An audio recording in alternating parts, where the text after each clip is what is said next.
বড়ই, এটা একটা টক ফল।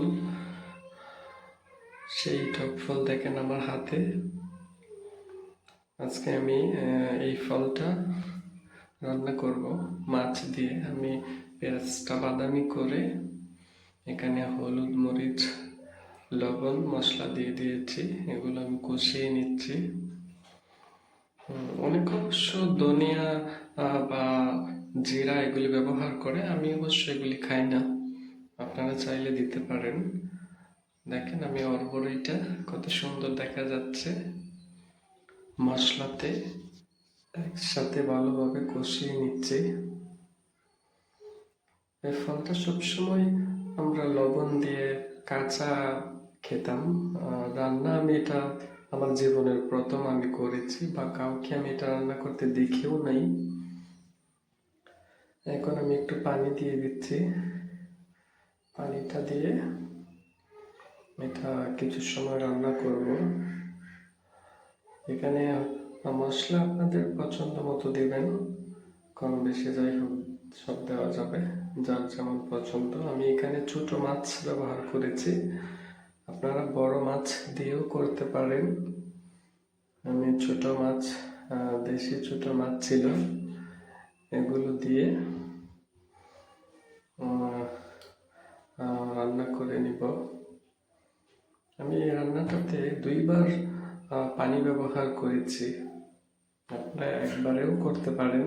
আমি আমার মতো করে করেছি। দেখেন টকবক করে ফুটছে পানিটা। আমি আশেপাশের সাউন্ড আছে বলে আমি ভলিউমটা অফ করে দিয়েছি। কাঁচামরিচ দিয়ে দিলাম, আমার কাছে ধনিয়া পাতা ছিল না, তাই কি আর করা, শুধু কাঁচামরিচটাই দিলাম। ঢাকনা দিয়ে দিলাম। ঢাকনা তুলে এখন দেখেন এটারও পানি কিন্তু টেনে আসছে।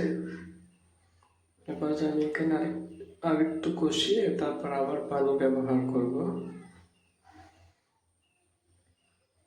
কারণ আমি শুরুতে কম পানি দেওয়াতে ফলটা সিদ্ধ হয়েছে, মাছটা কাঁচা গন্ধ থাকবে, তাই আমি এখন এখানে আবার পানি ব্যবহার করব। তার জন্য ভালোভাবে কষিয়ে নিচ্ছি। এখন আমি আর একটু পানি দিয়ে দিচ্ছি পরিমাণ মতো। আপনারা ঝোল যে যেমন পছন্দ করেন সেভাবে দিবেন, অসুবিধা নেই।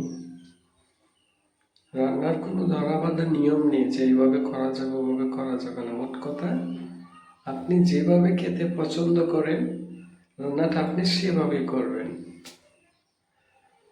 আবারও ঢাকনা দিয়ে দিলাম।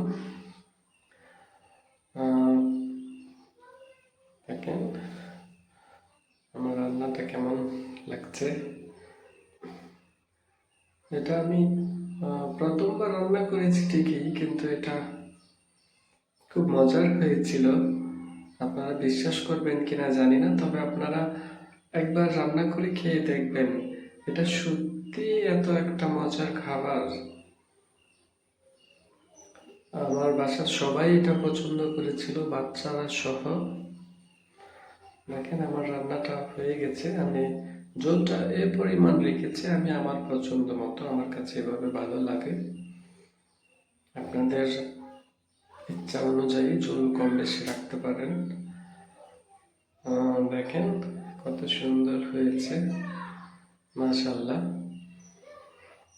আমি এটা পরিবেশন করে আপনাদের এখন দেখাবো, কেমন হয়েছে জানাবেন। আর সত্যি যদি আমার রেসিপিটা আপনাদের একটু হলেও ভালো লেগে থাকে, প্লিজ ভিডিওটা শেয়ার করে দিবেন। সবাই ভালো থাকবেন, সুস্থ থাকবেন। আল্লাহ হাফেজ।